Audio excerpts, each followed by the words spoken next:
Dios bendiga a cada uno.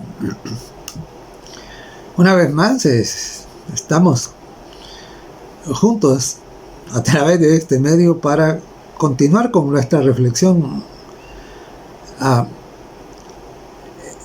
sobre los temas que la Sagrada Escritura nos presenta. Este Dios tan maravilloso que tenemos nos ha dejado suficiente información para que todos podamos estar enterados de las cosas que habrán de suceder y podamos estar listos para encontrarnos con Él. Hoy estaremos reflexionando sobre un tema que de alguna manera es continuación del tema que reflexionamos la vez anterior, que era el mensaje de los tres ángeles, ¿no? Ahora vamos a considerar el tema del juicio. Todos, entiendo yo, que de una u otra manera han escuchado acerca de un juicio, ¿no? En el que toda la humanidad tendrá que dar cuenta. Hoy estaremos considerando algunos aspectos de lo que tiene que ver el juicio. Como siempre, reconociendo nuestras limitaciones humanas, necesitamos suplicar la bendición de nuestro Señor. Oramos. Querido Padre que estás en el cielo, agradecemos mucho por el plan de la salvación. Agradecemos por la santísima palabra que nos dejaste para que alumbre nuestro camino como una lámpara. Agradecemos por lo que Jesús está haciendo por nosotros ahora en el santuario celestial como abogado nuestro. Y agradecemos porque a pesar de lo que somos, podemos contar con la iluminación, con la guía, con la presencia y la bendición del Espíritu Santo. En el nombre de Jesucristo te lo suplicamos todo. Amén. El juicio es una parte importante de la verdad que debe ser predicada en este tiempo. El mensaje de los tres ángeles, recordemos, en el mensaje del primer ángel precisamente se anuncia que el juicio ha venido. Leo, para recordar un pasaje que también hemos considerado antes, Apocalipsis, el capítulo 14 y los versos 6 y 7. Y dice: y vi volar por en medio del cielo otro ángel que tenía... un ángel que tenía el evangelio eterno para predicarlo a toda nación, tribu, lengua y pueblo, diciendo a gran voz: temed a Dios y dadle gloria, porque la hora de su juicio ha llegado, y adorad a aquel que hizo el cielo, la tierra, el mar y las fuentes de las aguas. Entonces notemos que precisamente el mensaje del primer ángel, entre las varias cosas que dice, anuncia que el juicio ha llegado.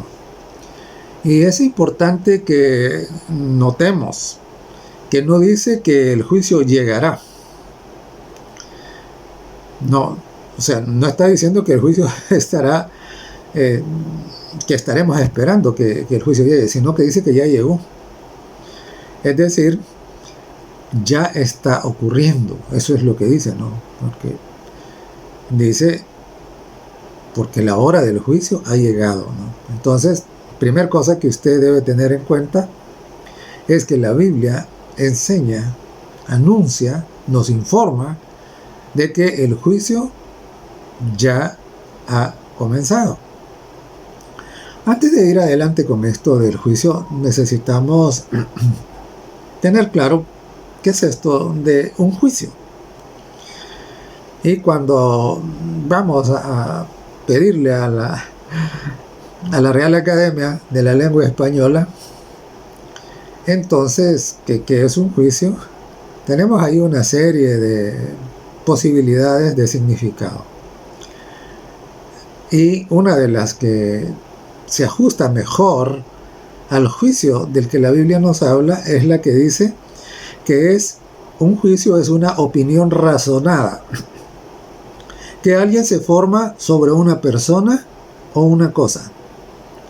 Obviamente en el juicio de la Biblia que la Biblia presenta es sobre las personas.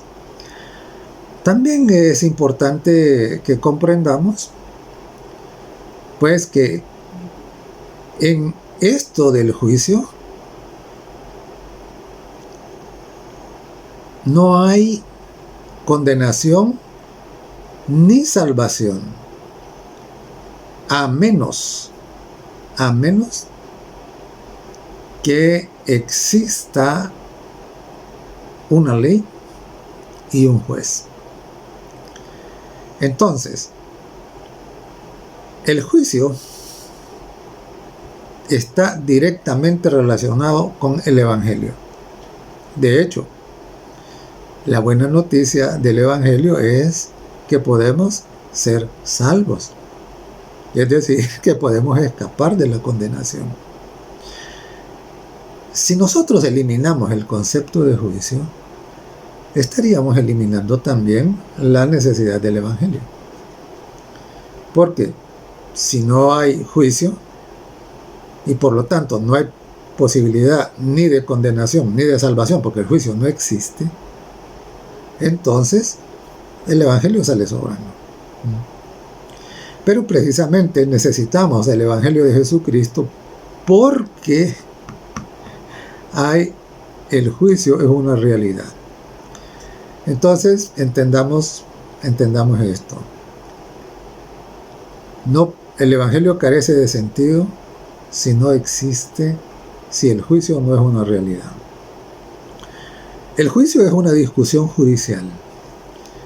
Y, claro, esto implica la existencia, como dije antes, la existencia de una ley y la existencia de un juez. Además, si implica la existencia de una ley, también implica la existencia de un legislador. O sea, mire cómo es.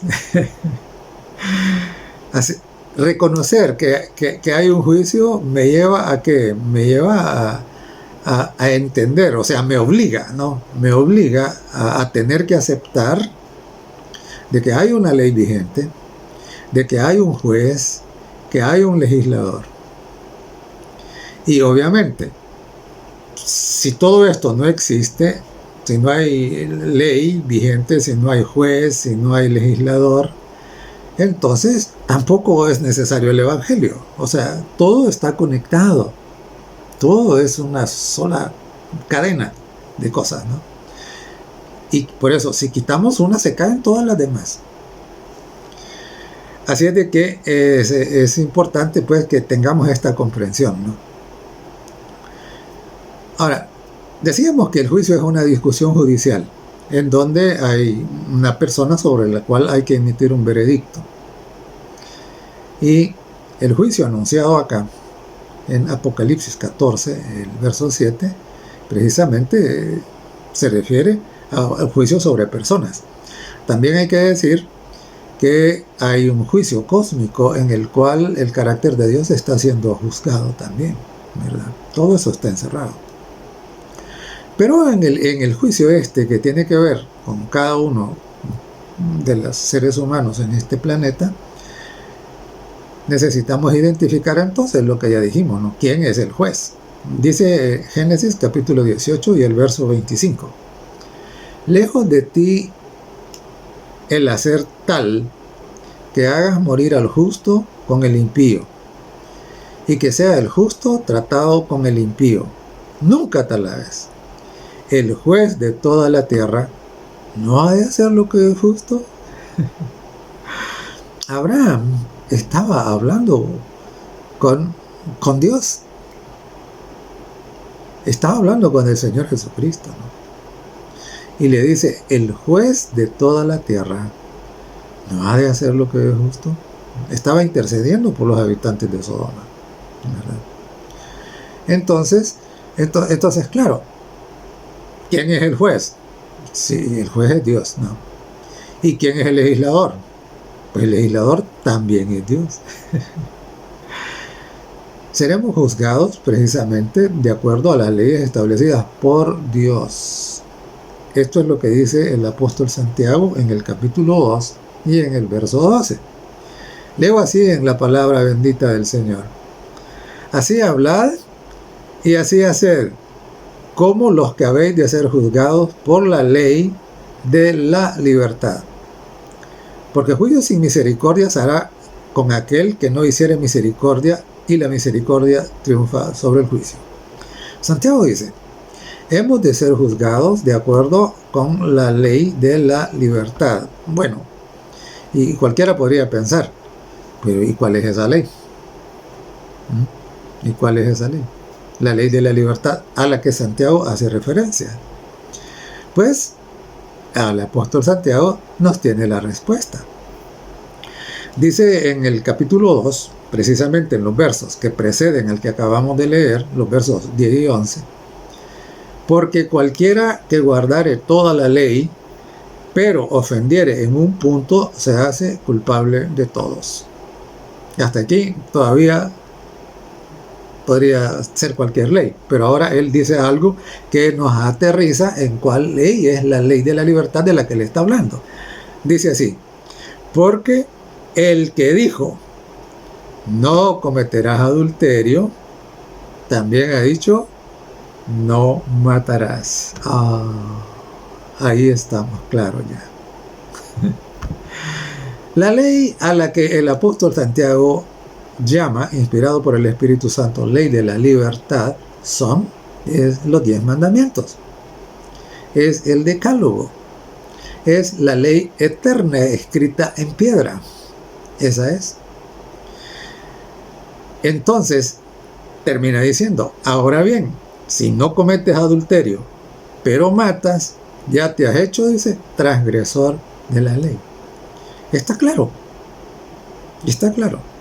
Santiago dice categóricamente que la ley de la libertad de la que él habla y por la cual hemos de ser juzgados, dice que serán los 10 mandamientos.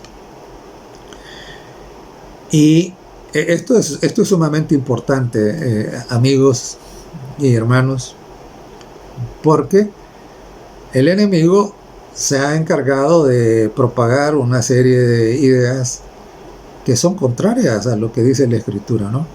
Como por ejemplo, que esta santa ley escrita en piedra por el mismo dedo de Dios, que el Señor dijo que es eterna, y que el Señor Jesucristo dijo que no había venido a abolir, sino a cumplir. Muchos maestros, muchos eruditos, muchos predicadores están diciendo que no tiene valor, que está abolida. Entonces, ahora solo un poquito ahí para que entendamos esto, ¿no? Si la ley está abolida, entonces, ¿cuál es la base para hacer el juicio? Entonces, si la ley está abolida, ¿qué sentido tiene estar hablando de juicio? Y si no hay juicio, entonces, el plan de salvación, ¿qué sentido tiene? Y si no hay plan de salvación, entonces Jesucristo no tiene por qué estar en medio de todo esto. Imagínense cómo es. Imagínense a dónde lleva ese razonamiento. Desafortunadamente muchos no llegan a entender cómo todas estas cosas están relacionadas, y si quitamos una, todo se cae. Entonces, está claro, Santiago dice que debemos obrar, que debemos vivir, que debemos actuar como los que habremos de ser juzgados por la ley de la libertad. Y la ley de la libertad es la que dice no matarás, la que dice no cometerás adulterio, etc. Son los 10 mandamientos, ¿verdad? Entonces, contrario a lo que pueda decir la mayoría, la Sagrada Escritura nos dice que esta será la base por la cual hemos de ser juzgados. Y recuerdo que algunas veces la gente que sabe que soy cristiano por la gracia del Señor, me ha dicho, usted no puede hacer esto. Tal vez alguna cosa que es contraria a la Biblia, ¿no? Y porque ellos piensan de que como yo soy cristiano, yo tengo limitaciones y que si ellos no son cristianos, no las tienen. Como si el juicio fuera solamente para nosotros, los que hemos recibido a Jesucristo como nuestro Salvador. Mire, una cosa que debe quedar muy claro, además de que hemos de ser juzgados por la ley de la libertad, que son los 10 mandamientos, es el hecho de que lo creamos o no, nadie está exento del juicio. Usted puede ser ateo, puede creer en una de esas filosofías extrañas, místicas, etc., y rechazar la idea del juicio, no creerla. Pero no importa,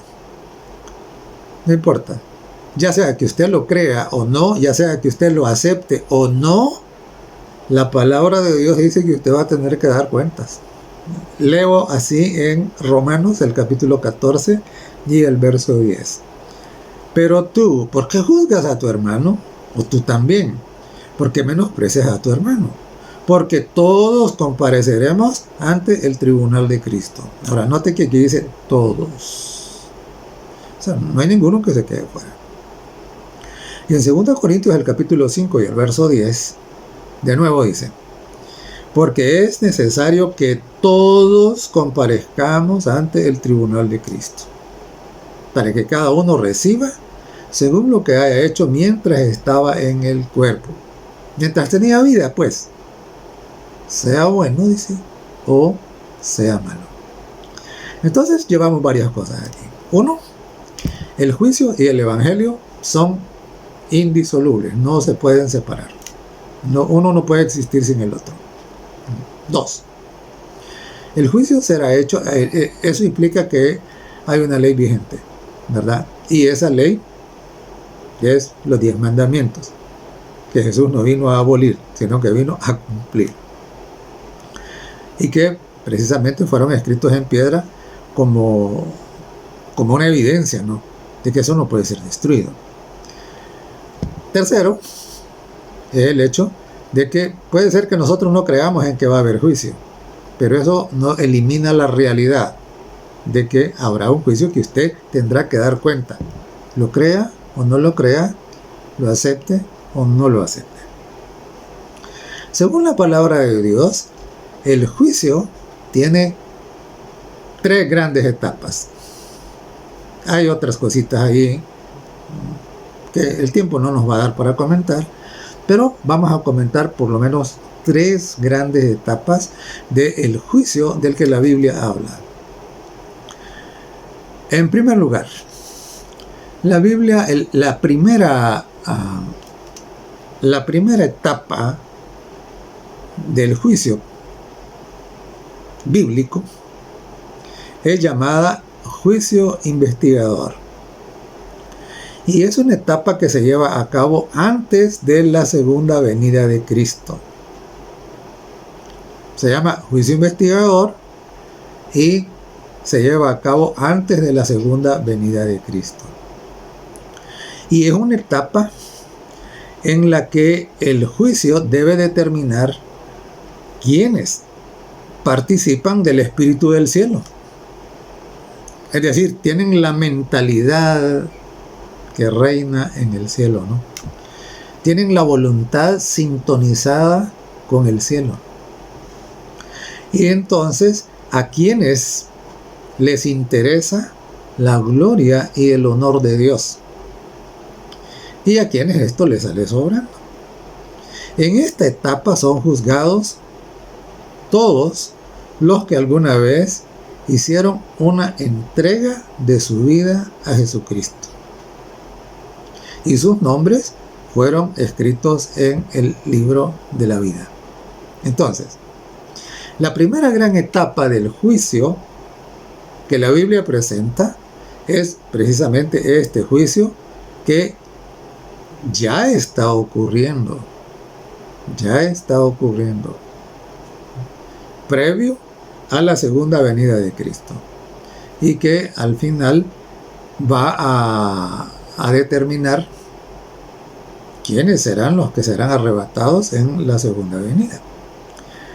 ¿Y quiénes son los que serán juzgados? Bueno, ya explicaba un poquito, pero veamos lo que dice el apóstol Pedro. ¿Por qué digo yo eso? En realidad yo no lo digo, lo dice la palabra, ¿no? Dice en 1 de Pedro 4:17, porque es tiempo de que el juicio comience por la casa de Dios. Recuerde que la casa de Dios significa la familia de Dios. Aquellos que han sido adoptados por el Padre Celestial. Aquellos que han hecho esa profesión de fe y han recibido ¿a qué? Han recibido a Jesucristo como su Salvador y al Padre como su Padre. Y dice el apóstol Pedro, es tiempo de que el juicio comience por la casa de Dios. Y si primero comienza por nosotros, dice, claro, los creyentes, ¿cuál será el fin de aquellos que no obedecen el Evangelio de Dios? En otra etapa. Ellos serán juzgados en otra etapa. Entonces ahorita, en la primera etapa, solamente son aquellos que hicieron una decisión de incorporarse a la familia de Dios.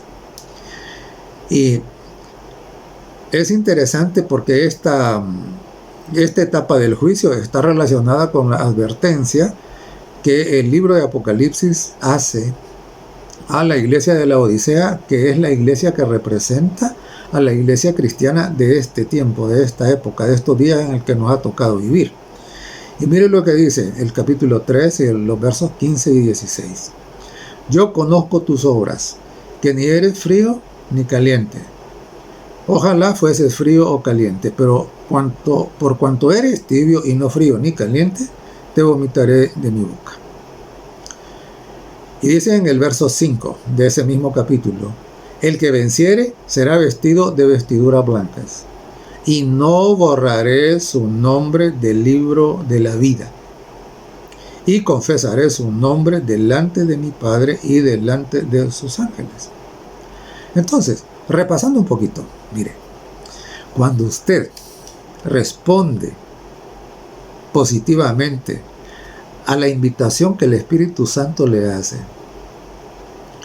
y usted se rinde, y usted se humilla, y acepta a Jesucristo como su único y suficiente Salvador, olvidando todas las demás personas que puedan haber, acepta a Jesucristo. Entonces su nombre es escrito en el libro de la vida. Y en esta etapa del juicio, precisamente, se estará juzgando a todos aquellos cuyo nombre fue escrito ahí. Y para ver si deben permanecer ahí o si deben ser borrados. Por eso dice en el verso 5, ¿verdad? Al que venciere, dice, será vestido de vestiduras blancas, y no borraré su nombre en el libro de la vida. Es decir, su nombre puede haber sido escrito una vez en el libro de la vida, pero sucede de que existe la posibilidad de que pueda ser borrado. Entonces, nuestro empeño debe ser que nuestro nombre no sea borrado de ahí. Y eso es lo que el Señor quiere. Por eso dice que no debemos de permanecer en la tibieza, sino que debemos abandonar la tibieza, porque si quedamos tibios, nuestro nombre será borrado de ahí. Y usa una figura un poco incómoda, diría yo, ¿no? Porque dice, te vomitaré de mi boca. Eso es el equivalente de ser borrado del libro de la vida. Y fíjese que lo que dice en Ezequiel, el capítulo 33 y el verso 13. Cuando yo dijere al justo, de cierto vivirás, y él confiado en su justicia hiciere iniquidad, es decir, bueno, ya soy salvo, entonces puedo hacer lo que me da la gana. No. Dice, todas sus justicias no serán recordadas, o sino que morirá por su iniquidad. Es decir, puede ser que en algún momento haya entrado en una relación de salvación con Cristo, y ahora atenerse a que ya es salvo y entonces puede conducir su vida como le dé la gana. Pero aquí dice de que si hiciera iniquidad, su justicia, dice, todas sus justicias no serán recordadas, sino que morirá por la iniquidad que hizo. Y con absoluta razón el Señor Jesucristo dijo en el capítulo 24 del Evangelio de San Mateo, en el verso 13, más, dijo, el que persevere hasta el fin, este será salvo. El que persevere hasta el fin. O sea, ¿por qué estoy haciendo mucho énfasis en esto? Mire, estoy haciendo mucho énfasis en esto porque desafortunadamente circulan en el mundo una serie de ideas que no son correctas cuando las contrastamos con la revelación que tenemos en la Sagrada Escritura. Fíjense que hay una idea ahí de que una vez salvo, siempre salvo, y es muy proclamada. Igual que la idea esa de que la ley del Señor está invalidada, ¿verdad? Entonces, no es cierto. Lo acabamos de ver.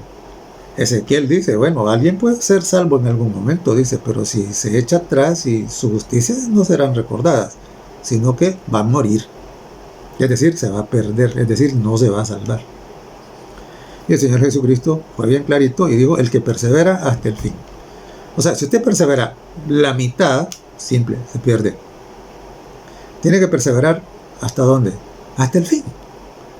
Es decir, que solo entonces podrá ser consumada su salvación.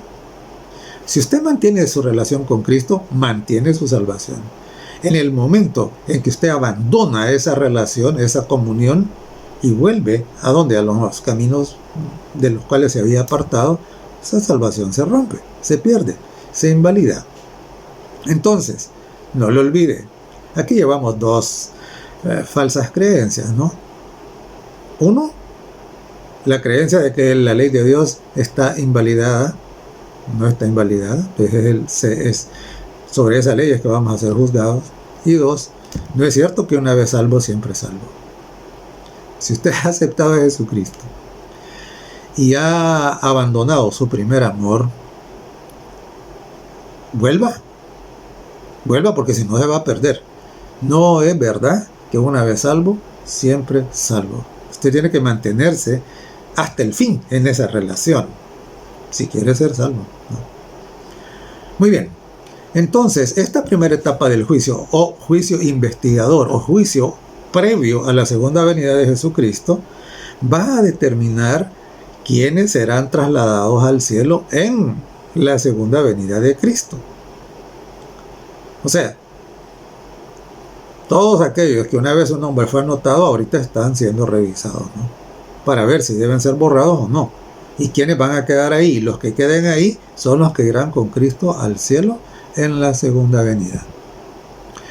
Y es interesante, ¿por qué? Porque el inicio de este juicio fue contemplado en una visión profética por Daniel, el profeta, ¿no?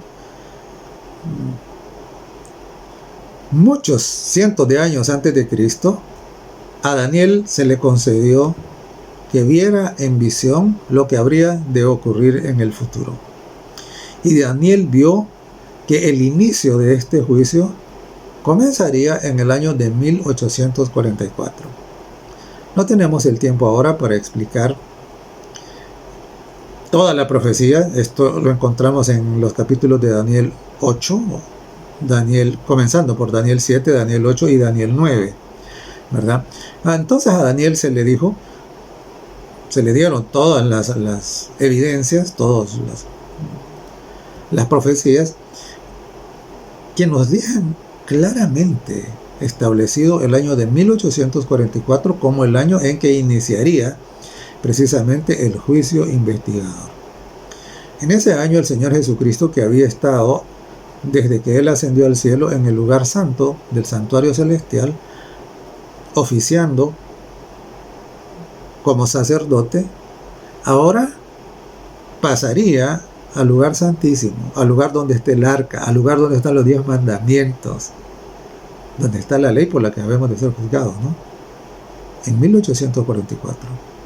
Y entonces a oficiar como nuestro sumo sacerdote.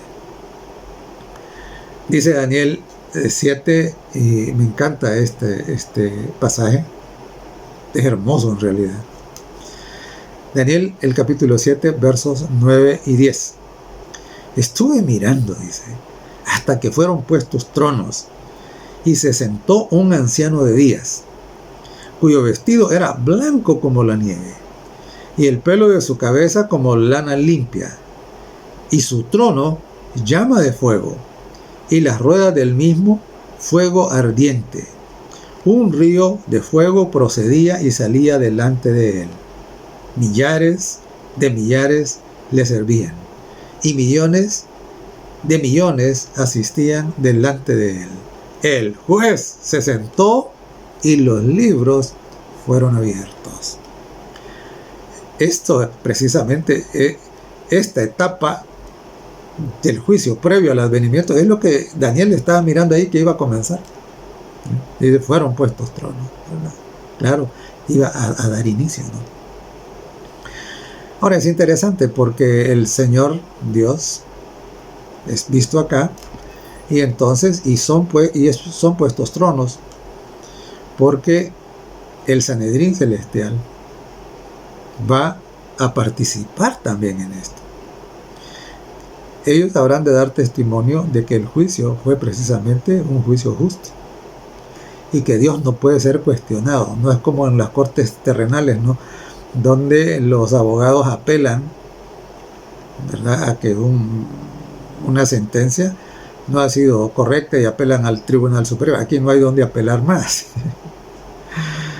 ¿verdad? Pero con todo, aunque Dios tiene toda la autoridad para hacer lo que sea, es maravilloso, porque Él invita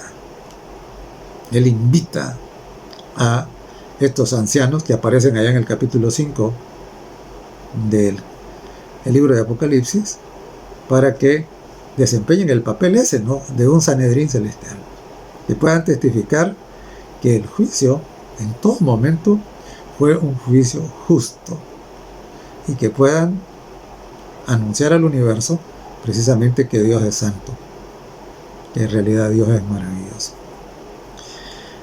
Esta es la primera etapa del juicio. ¿Y cuál es la segunda? La segunda etapa del juicio se llama el juicio comprobatorio. ¿Y qué es esto? Recordemos que en la primera etapa, que se llamaba el juicio investigador, esa había comenzado ya, y esa llegaría hasta la segunda venida de Cristo, un poquito antes de la segunda venida de Cristo. La segunda etapa, entonces, el juicio comprobatorio, ¿sirve para qué? Sirve para permitir el acceso a los registros celestiales.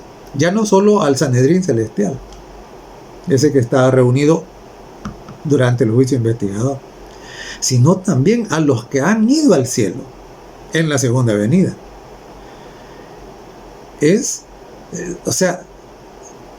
Si usted va al cielo, usted va a tener la oportunidad de mirar los registros de todos aquellos que no han ido. Porque, como alguien dijo, y creo que tenía mucha razón, habrán sorpresas. Porque en el cielo, dice, podemos encontrar personas que pensamos que no iban a estar allá, y personas que pensamos que iban a estar ahí no van a estar.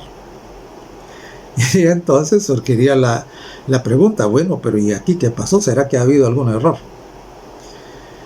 Y por eso es que se llama comprobatorio, y por eso es que el Señor, en su bondad, en su misericordia, en esa transparencia que le caracteriza, entonces Él permitirá que podamos contemplar los registros de todas las personas, claro, de las personas que no son conocidas a nosotros, ¿no?, para mirar precisamente de que si ellos no están en el cielo, no fue porque Dios no quiso salvarlos, caprichosamente. No fue, sino porque ellos nunca tomaron la decisión, nunca apreciaron los esfuerzos que Dios hizo para salvarlos. Ellos jamás aceptaron la invitación a ser salvos que Jesucristo les hizo repetidas veces en la vida, y entonces eso está registrado ahí. Entonces, si fulano de tal no está en el cielo, no está porque Dios lo haya condenado a no estar ahí caprichosamente. Esta es otra falsa enseñanza que debe ser corregida, ¿no? El hecho de que Dios es el que determina quién se pierde y quién se salva, eso no lo determina. Dios quiere que todo el mundo se arrepienta, ¿no? Que todos procedamos al arrepentimiento. Él no se deleita en condenar, sino en salvar. Y todos aquellos que se van a condenar porque ellos despreciaron la invitación de Dios. Ellos despreciaron el sacrificio de Jesucristo. Ellos blasfemaron en contra del Espíritu Santo al despreciar las impresiones que hacía en su corazón y en su mente. Entonces, todo eso está escrito en los registros. Entonces, cuando yo pueda estar pensando que fulano de tal o fulana de tal, que parecían personas tan buenas y tan correctas y tan todo, no están en el cielo, yo esperaba encontrarlo ahí y no están, el Señor me va a decir, aquí está el registro, revísalo. Y entonces ahí voy a ver de que Dios hizo todo para salvarlos, pero es simple y sencillamente ellos no dieron el paso que deberían haber dado. Así es de que es interesante, dice Apocalipsis el capítulo 20 y el verso 4, y vi tronos, dice, y vi tronos, y se sentaron sobre ellos los que recibieron facultad de juzgar. Claro, ¿quiénes son estos? Los que han ido con Jesús en la segunda venida. Esto ocurrirá durante los 1000 años después de la segunda venida. Y vi las almas, dice, de los decapitados por causa del testimonio de Jesús y por la palabra de Dios, los que no habían adorado a la bestia ni a su imagen, y que no recibieron la marca en sus frentes ni en sus manos, y vivieron y reinaron con Cristo 1000 años. Es decir, habrá tiempo suficiente para que todas las dudas que puedan haber en nuestra mente acerca de por qué unos se salvaron y por qué otros no, entonces no quede duda absoluta de que Dios amó y ama a todos, pero no todos aman a Dios. Y esa es precisamente la razón por la que tristemente muchos se van a perder. Porque Dios está invitándoles, les está dando bendición, les está dando oportunidad. Sin embargo, ¿qué? Simple y sencillamente, los que menos hacen es ignorarlo. Y aparte de todos aquellos que blasfeman, a todos aquellos que se vuelven en enemigos. Es increíble, esta semana, por circunstancias que escapan a mi voluntad, me tocó estar en una casa en donde estaba mirando un supuesto documental sobre el cristianismo en Estados Unidos, y está clarísimo, ¿no?, que ese supuesto documental estaba diseñado ¿para qué? Para hacer quedar mal el cristianismo, ¿no?, para arrancarle la fe a las personas que lo ven. Entonces, claro, así es. Entonces, es importante pues que entendamos esto. Los que se pierden se perderán porque ellos lo decidieron así. Y dice en 1 Corintios capítulo 6, versos 2 y 3. ¿O no sabéis que los santos han de juzgar al mundo? Es decir, los que fueron con Cristo en la segunda venida, ¿no?, durante ese periodo de 1000 años. Y si el mundo ha de ser juzgado por vosotros, ¿sois indignos de juzgar cosas más pequeñas? ¿O no sabéis que hemos de juzgar a los ángeles? ¿Cuáles ángeles? Los ángeles que se rebelaron en el cielo y se convirtieron en demonios. Ahí están sus registros también. Ahí están. Y claro, estas son cosas maravillosas. Cosas que no son conocidas por la inmensa mayoría, ¿no? Cómo es Dios de bueno, cómo es Dios de maravilloso. Si Él no necesita darnos todas esas explicaciones ni todas esas oportunidades, Él es Dios. Sin embargo, Él es tan lindo que para que nosotros quedemos satisfechos, para que tengamos las respuestas de todas nuestras preguntas que todavía no han sido contestadas, entonces Él permite esto, ¿no? Permite que durante esos 1000 años se pueda comprobar que los que no fueron llevados al cielo en la segunda venida, no fueron llevados porque ellos no quisieron. Y no por culpa de ese Dios maravilloso que siempre estuvo dispuesto a salvarlos y bendecirlos. Es decir, el honor de Dios será reivindicado. Y en nuestra mente y en las suyas, si usted está allá, esperamos estar ahí, sí. Hemos creído en Cristo, le hemos aceptado y estamos perseverando. Y esa es la invitación. Entonces en nuestra mente no va a quedar ninguna duda, ¿verdad? Absolutamente ninguna, de que Dios, el que hizo el cielo, la tierra, el mar y la fuente de las aguas, es maravilloso. Es verdaderamente amor. Y que el que se perdió porque esa fue su propia decisión, no la de Dios. Esta es la segunda etapa del juicio. La primera etapa dijimos que se llamaba el juicio investigador. La segunda es este juicio comprobatorio. Entonces ahora que ya está todo claro, ahora es el momento de que, bueno, ahora es el momento de que se lleve a cabo lo que se llama el juicio ejecutivo, ¿no?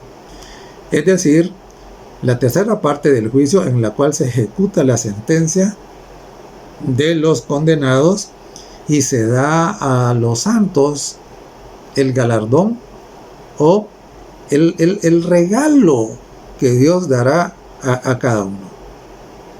Leo en Romanos el capítulo 6 y el verso 23. Porque la paga del pecado es muerte. Claro, al final los que no quisieron van a morir eternamente. Y aquí hay otra de esas mentiras que usted debe saber que son mentiras. Sucede que el enemigo ha hecho pensar a la gente y le ha enseñado, y desde muy pequeñitos muchos vienen creyendo estas cosas, que Dios va a tener a los condenados siendo torturados en el fuego del infierno eternamente.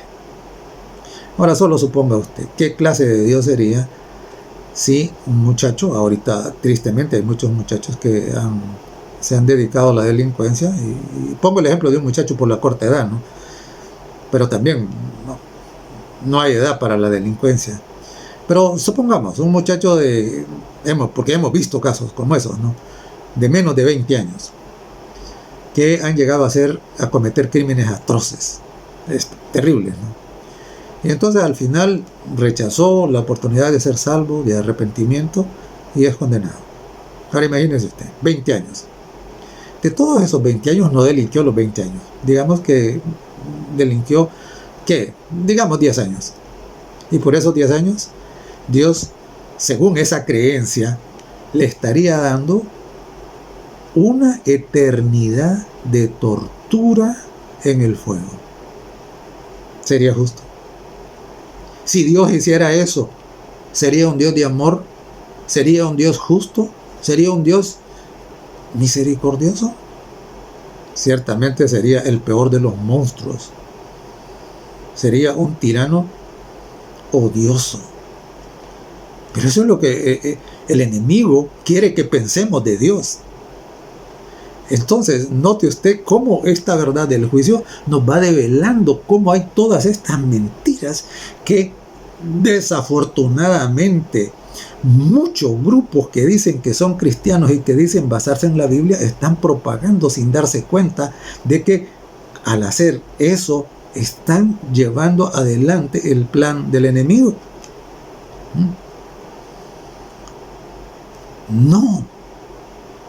No, la paga del pecado es muerte. Aquí no dice que la paga del pecado es vida eterna de tortura. No dice así. La paga del pecado es muerte. Pero también el verso dice esto otro, ¿no? Mas la dádiva de Dios, dice, es vida eterna en Cristo Jesús, Señor nuestro. Entonces note el contraste, ¿no? Este es un texto lindo. El contraste. Uno dice la paga del pecado. La paga es algo que uno se gana. No es algo que le regalan, sino que es lo que uno se ganó. O sea, la muerte, tendrán la muerte todos aquellos que se la hayan ganado al rechazar a Jesucristo. Pero luego dice, mas la dádiva de Dios es vida eterna. Es decir, la vida eterna, esa no es paga. Porque la salvación no es por las obras. La salvación es por gracia, es un regalo. Entonces, la dádiva de Dios es vida eterna en Cristo Jesús, Señor nuestro. Claro, los únicos que van a tener vida eterna son los que van a vivir unas vidas dichosas, unas vidas felices, de salud, de bienestar. Esos son los únicos que van a tener vida eterna. Ese es el plan de Dios y esa es la buena nueva, ese es el Evangelio. El Evangelio es que la vida eterna será algo maravilloso, que Jesucristo vino para que nosotros tengamos esa oportunidad y su plan original se cumpla. Eso es el Evangelio. Pero imagínese usted anunciar que una persona va a pasar siendo torturada en el fuego sin fin eternamente. Eso no es evangelio. Eso no son buenas noticias. Si ahorita mismo, cuando nosotros vemos en las guerras cómo sufren los inocentes, o aún los que son culpables, y eso nos conduele, ¿no? A nosotros que somos terrenales. No, Dios no puede soportar eso. Muy bien. Entonces, la paga del pecado es muerte. Dios lo anuncia. Dios lo dice claro, ¿no? Y la dádiva de Dios es vida eterna en Cristo Jesús, Señor nuestro, ¿no? Señor nuestro. Y en 1 de Juan, el capítulo 3, aclara qué es pecado.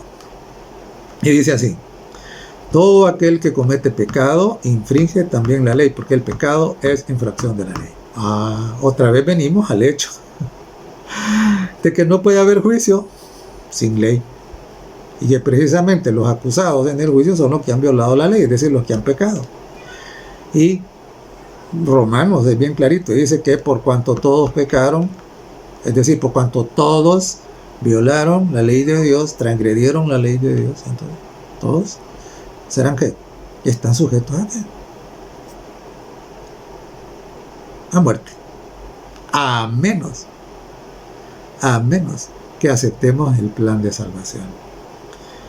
Dice Apocalipsis, el capítulo 20 y el verso 15: y el que no se halló inscrito en el libro de la vida, dice, fue lanzado al lago de fuego. Los que encontrarán su fin en el lago de fuego son los que nunca se entregaron a Jesucristo, o estos rechazaron o fueron indiferentes a lo que dice la Biblia. Puede ser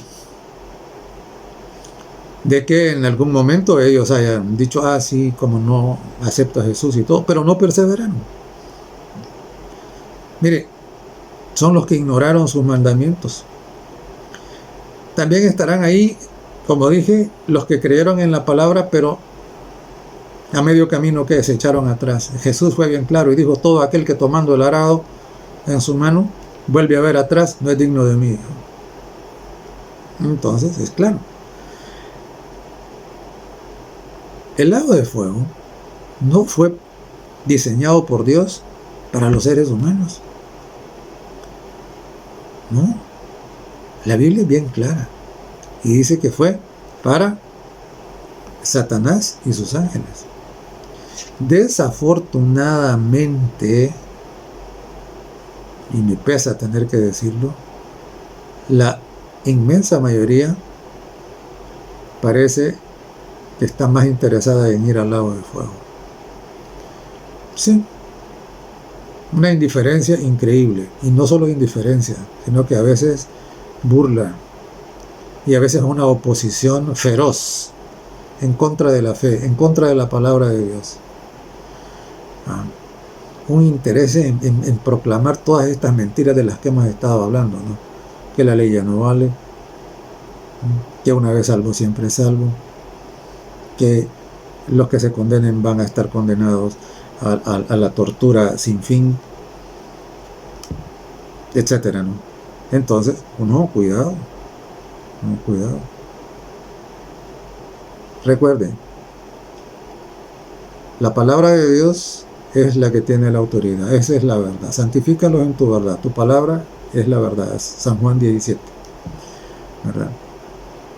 17. Entonces, puede ser que a usted le digan esto, se lo hayan enseñado desde pequeño y todo eso. No, vaya usted a la Biblia, encuéntrese con Dios, reciba la verdad. Ahora, dice Apocalipsis el capítulo 13 y el verso 5. Recuerde, alguien puede haber hecho en algún momento, entrado en una relación de pacto y en ese momento haber adquirido el estatus de salvo con Jesucristo.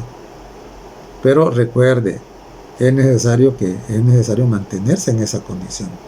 Apocalipsis del capítulo 13 y el verso 5, repito, dice: el que venciere será vestido de vestiduras blancas y no borraré su nombre del libro de la vida. No permita que su nombre sea borrado del libro de la vida. ¿Qué hacer? ¿Qué hacer para que eso no pase? Bueno, primero, entendamos eso, ¿no? Que todo depende de Jesucristo y de nuestra relación con Él. Jesucristo. No hay otro nombre bajo el cielo en que podamos ser salvos.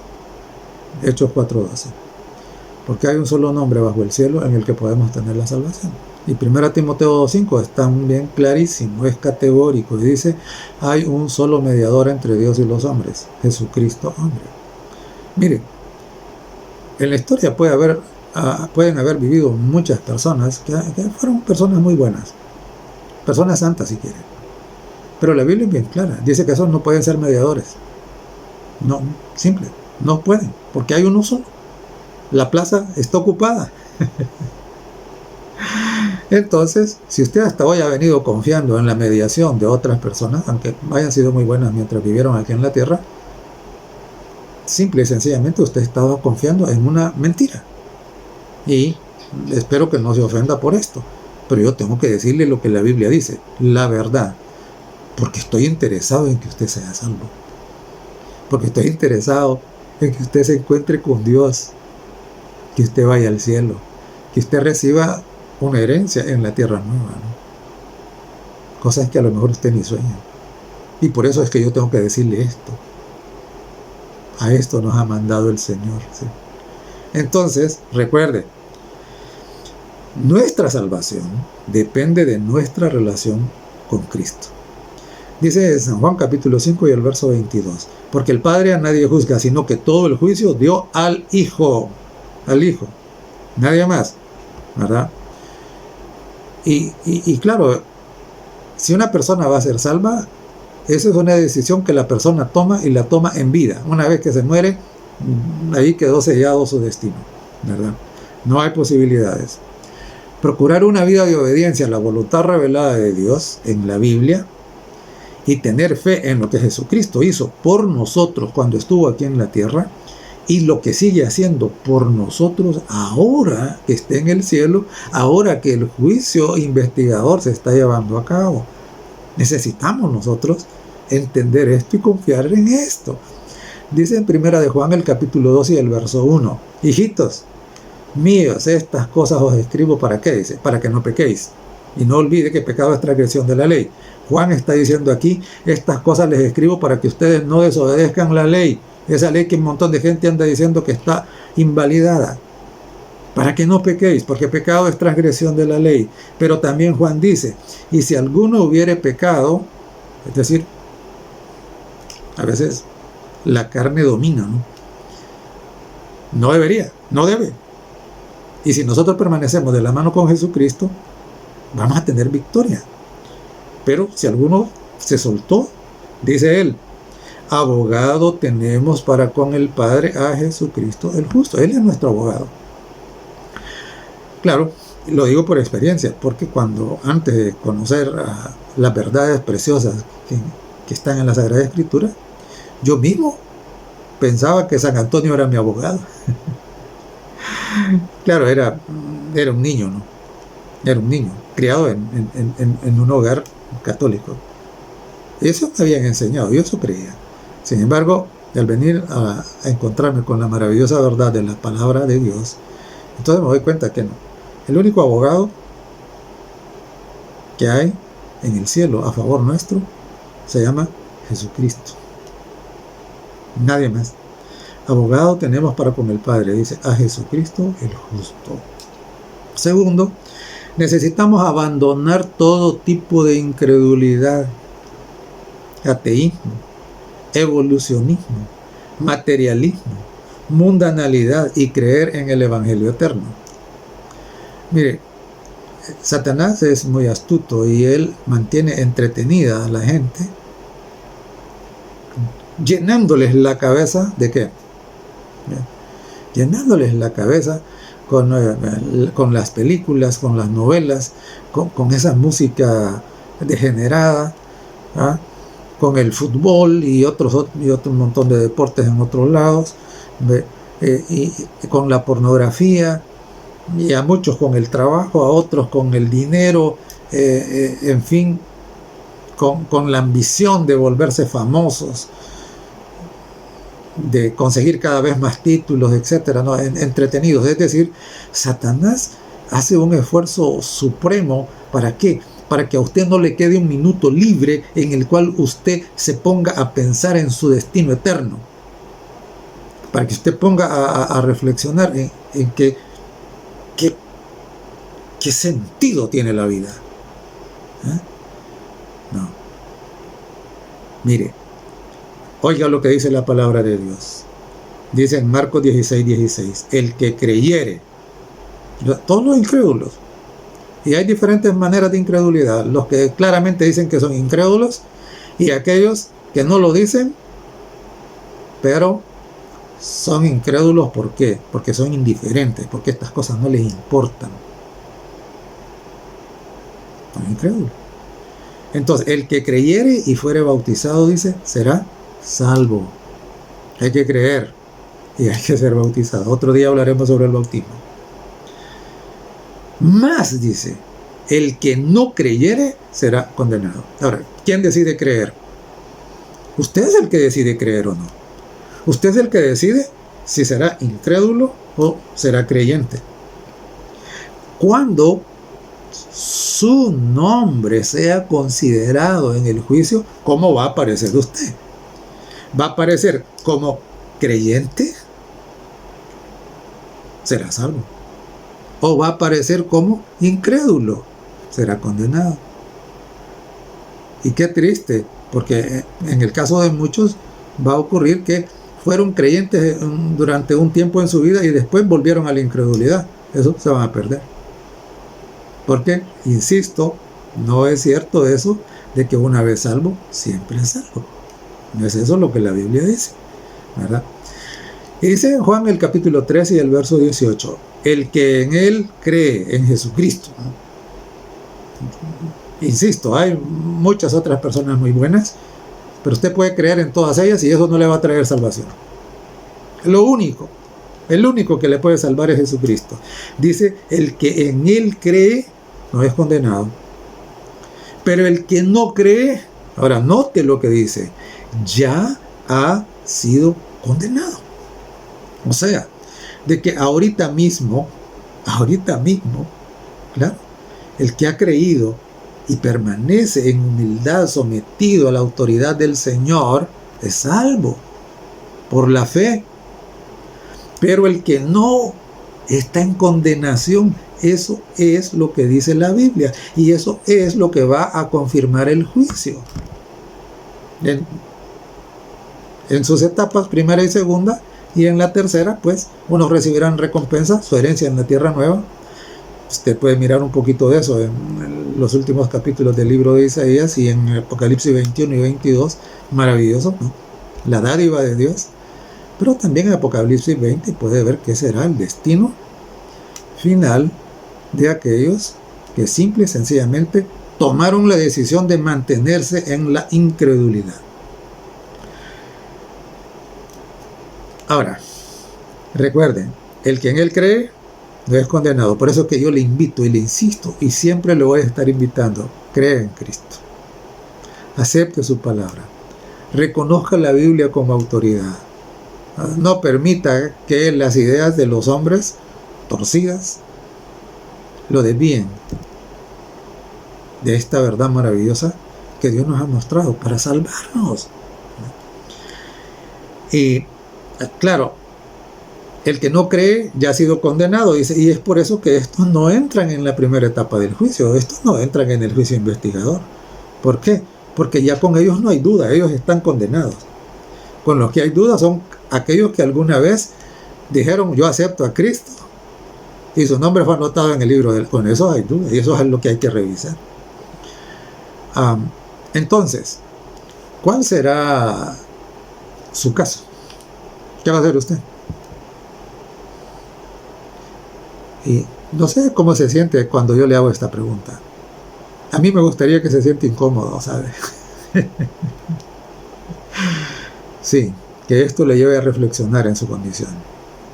Porque puede haber...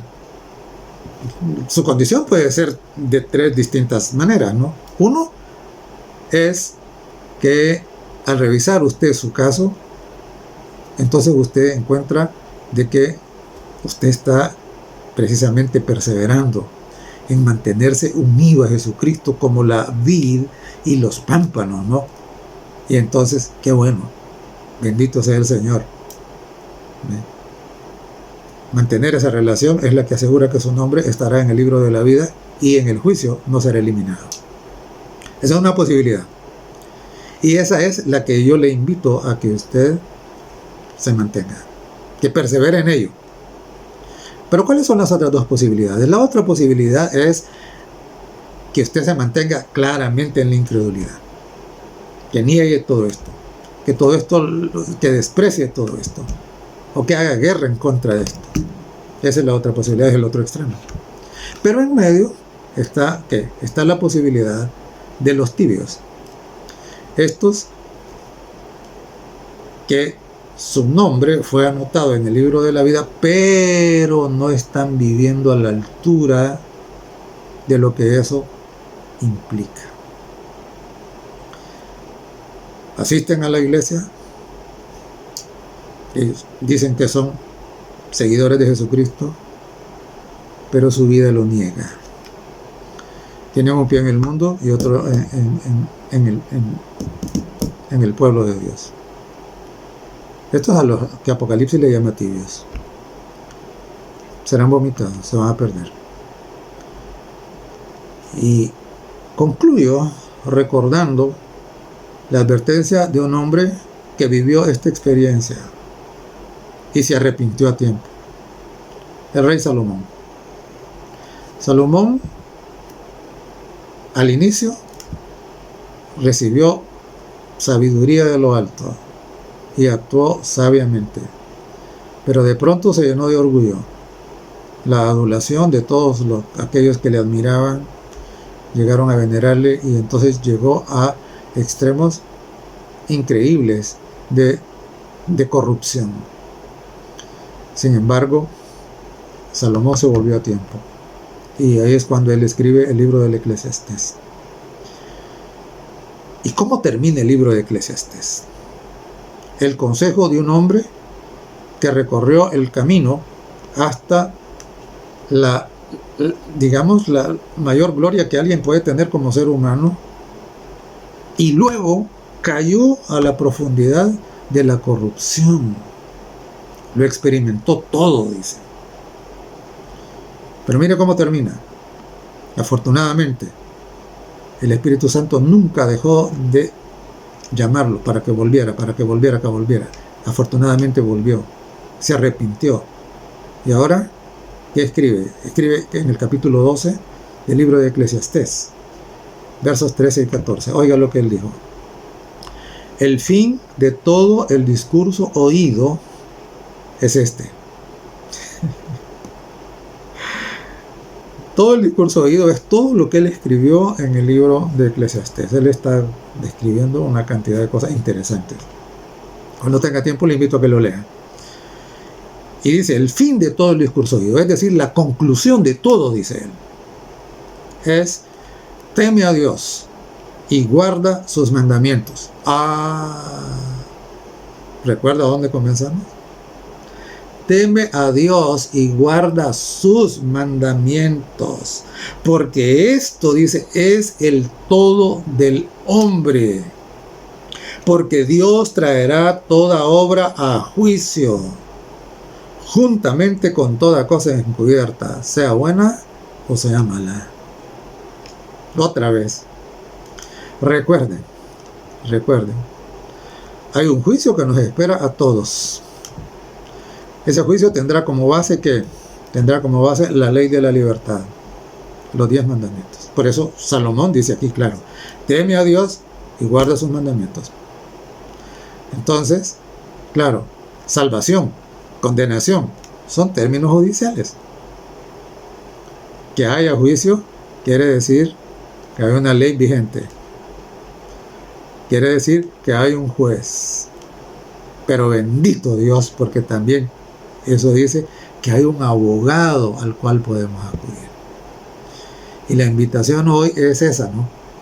A que mientras hay oportunidad, porque el juicio va a terminar en un momento, este juicio investigador, y un momento antes de la segunda venida no va a haber más oportunidad de arrepentimiento.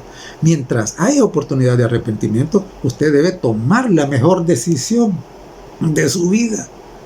Es venir a Jesús, recibirle como Salvador y Señor de su vida, y hacer de la Biblia la autoridad de doctrina en su vida. Teme a Dios y guarda sus mandamientos. ¿De qué lado va a estar usted? Usted lo decide.